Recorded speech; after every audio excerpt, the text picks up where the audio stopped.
திரு சுப்ரத்னம், இங்க ஈரோடு கிழக்கு இடைத்தேர்தல் என்பது கடந்த முறையை விட இந்த முறை முக்கியத்துவம் வாய்ந்ததா பார்க்கப்படுகிறது. எதிர்வரக்கூடிய சட்டமன்ற தேர்தலுக்கான ஒரு முன்னோட்டமாக இது இருக்குமா அப்படிங்கிற சூழல்ல பிரதான எதிர்க்கட்சிகள் எல்லாம் புறக்கணிப்பு செய்திருக்கிறது, அந்த அறிவிப்பை வெளியிட்டிருக்கிறது. அவர்கள் சொல்லக்கூடிய காரணங்கள் எப்படி பார்க்கிறீங்க? அனைவருக்கும் பொங்கல் நல்வாழ்த்துக்கள். ஒரு நண்பர் புரட்சி கவிதாசன் பேசுகிற பொழுது அவர் பேர்ல தான் புரட்சி இருக்கே தவிர மற்றபடி பொல்லாங்கும் புளிதுவாரி தூத்துற வேலையை மட்டும்தான் பார்த்துட்டு போனாரு. அது ஆரம்பத்திலேயே அற்ப ஆயுள்னு சொன்னாரு. காங்கிரஸ் கட்சியுடைய முதுபெரும் தலைவர் திரு ஈவி.கே. இளங்கோவன் அவர்கள் எதிர்பாராத விதமாக மறைந்த செய்தியை இவர் எவ்வளவு மனிதாபிமானம் இல்லாமல் அந்த RSS வாதிகளுக்கே உள்ள அந்த எண்ண ஓட்டத்தோடு அற்ப ஆயுள் என்று வர்ணிக்கிறாரு. உங்கள் இயக்கத்தில் ஒருவருக்கு நேரிட்டால் நிச்சயமா திராவிட இயக்க சித்தாந்தவாதிகள் நாங்கள் அந்த அப்படியெல்லாம் வார்த்தைகளை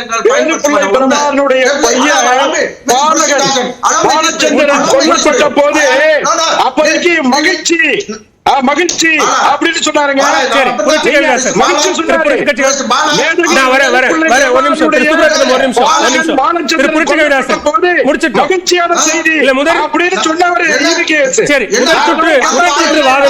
அவர் கருத்தை வச்சிருக்கோம்.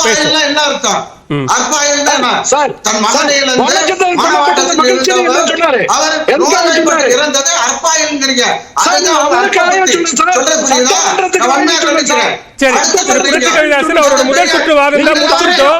உங்க சுற்று வரும்போது பதில் சொல்லுங்க. திரு சுப்ரத்னம், நீங்க தான் உங்க நேரம் தான் பேசுங்க. திரு சுப்ரத்னம் பேசுங்க. நான் வரேன். அடுத்து தந்தை பெரியார் அவர்களை நாங்கள் எழுந்தவுடன் வணங்குவது, தந்தை பெரியாரையும் பேரறிஞர் அண்ணா அவர்களையும் வணங்கிவிட்டு தான் நாங்கள் எப்படி அன்றாட பணியை துவங்குவர்கள். அப்படி இருக்கிற பொழுது அவரை சர்ச்சை நாயகன் என்கிறார். திரு புரட்சி கவிதாசன் அவர்கள் சர்ச்சை நாயகன் அல்ல, அவர் சமூக நீதி காத்த நாயகன், சமத்துவம் காத்த நாயகன், பெண்ணுரிமை காத்த நாயகன், தீண்டாமை விரட்டி அடிக்க முயற்சி அஸ்திவாரம் போட்ட நாயகன். எனவே இன்றைக்கும் போன்ற மதவாத சக்திகள் தமிழ்நாட்டில் நுழையாத அளவுக்கு இது பெரியார் மன்று என்று சமூக நீதிமன்றம் என்று காத்து சென்றிருக்கக்கூடிய நாங்கள் வணங்கக்கூடிய தொலைதூரத்தில் இருந்தாலும் அவர் இருக்கக்கூடிய திசை நோக்கி வணங்குகிறோமே, தெய்வமாக பார்க்கக்கூடியவர் எங்களுக்கு தந்தை பெரியார். என்னமா சொல்றீங்க? எதை சொன்னாரு? நான் வந்துடுறேன் சார். அடமே அவர் வெஸ்டர்ன் இந்த மாதிரி ஏதோ தாய்க்கு மகட்டையும் தொடர் வச்சுக்கள் தந்தை பெரியார் சொன்னார். அன்சப்கான்சியஸ் வியூ. அவர் என்ன சொல்றாரு?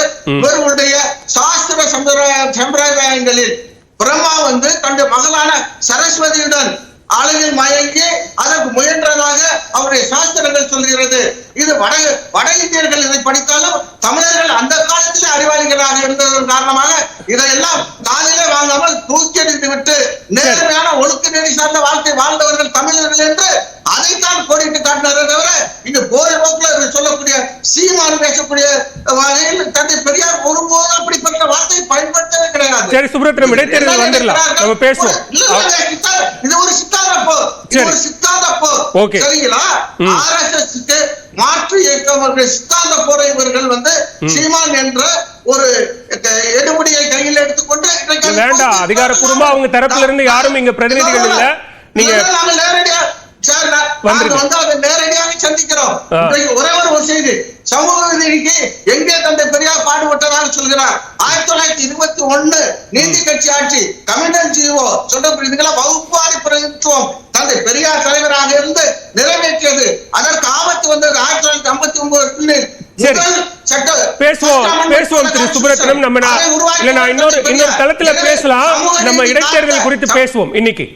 இல்லங்க, சமூக நீதிக்கு என்ன தொடர்பு என்று சீமான் கேட்கிறாரு. சற்றேனும் இந்த அடிப்படைகளை, அதாவது பேசிஸ்னாலும் தெரிஞ்சுட்டு அவர் பேசுறா நல்லது என்ற அளவில் அவருக்கு இந்த கடும் கண்டனத்தை தெரிவித்துக் கொள்கிறேன். இந்த தேர்தலை பொறுத்தளவில் அனைத்து இந்திய அண்ணா திராவிட முன்னேற்ற கழகமானது தேர்தலை புறக்கணித்திருப்பது என்பது it is both politically and strategically a wrong move. இது ஒரு தவறான முன்னோட்டம். அன்னை கலைஞர் கூட சொன்னாரு, 1981 பிறகு ஆர்கே நகர் தவிர்த்து வேற எங்கேயுமே வந்து எதிர்கட்சிகள் ஜெயிச்சதில்லைன்னு சொல்றாரு. அண்ணனுக்கு நினைவுபடுத்தினா 1989 அதிமுக 2வது பிளவுபட்டு இணைந்த பிறகு மதுரை கிழக்கு மருங்காபுரி அம்மா தலைமையில் நாங்கள் திமுக ஆளுங்கட்சி எதிர்கட்சியாக இருந்த அனைத்து அண்ணா திராவிட முன்னேற்றக் கழகம் வெற்றி வாகை சூடியது. நீங்க சொன்னது போல 2019 நாடாளுமன்ற தேர்தலோடு சட்டமன்ற தேர்தல் நடந்துச்சு. அன்னைக்கு ஆளுங்கட்சி திரு இபிஎஸ் தான முதலமைச்சர், அண்ணன் ஓபிஎஸ் தான துணை முதலமைச்சர். ஆனா அன்றைக்கு வந்து திராவிட முன்னேற்ற கழகம் இப்படி வந்து தேர்தலை பார்த்து பின்னங்கால் புடரில் அடிக்க ஓடியதா தேர்தலை சந்தித்தது, 13 தொகுதியில் வென்றது. இதுதான். எனவே ஒரு அரசியல் இயக்கம், பிரதான அரசியல் இயக்கம் என்பது தேர்தலை களம் காண வேண்டும். அதுதான் ஒரு அரசியல் இயக்கத்தை இயங்கக்கூடிய ஒரு it will keep the political party on the move. தோல்வி உறுதி அப்படின்னு தெரிந்த பிறகு ஏன் போட்டியிட்டு அதை மீண்டும் உறுதிப்படுத்தணும் வேண்டாம் அப்படிங்கிறாரு கலை. அண்ணா அது தவறுனா அந்த கான்செப்டே தவறு.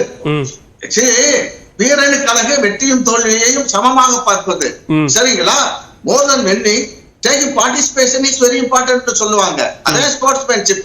நான் என்ன சொல்றேன்னா 2001 புரட்சி அம்மா அவர்கள் ஆண்டிவட்டியில் நின்னப்ப மாபெரும் தலைவர் அம்மா வந்து முதலமைச்சர் பதவி இழந்து மீண்டும் முதலமைச்சர் பதவிக்கு ஓபிஎஸ் முதல்வர் இருக்காரு, ஜெயிச்சா அம்மா முதலமைச்சர் நிலையில திமுக அந்த தேர்தல் புறக்கணிச்சா.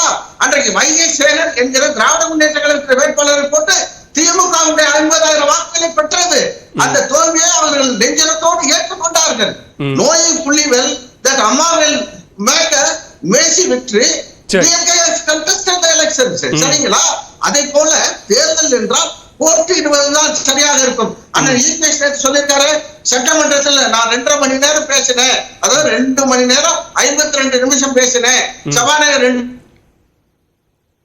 பேசுறீங்க, வாழ்த்துக்கள். இதில் நீங்க தேர்தல் வேட்பாளர் வச்சு 2.5 மணி நேரம் 3 மணி நேரம் நீங்க வந்து திமுக பாராட்டு பேசிட்டு போறீங்க. என்ன அத்தனை திமுகவுடைய தவறுகளை சுட்டி காட்டி பேசுறீங்க.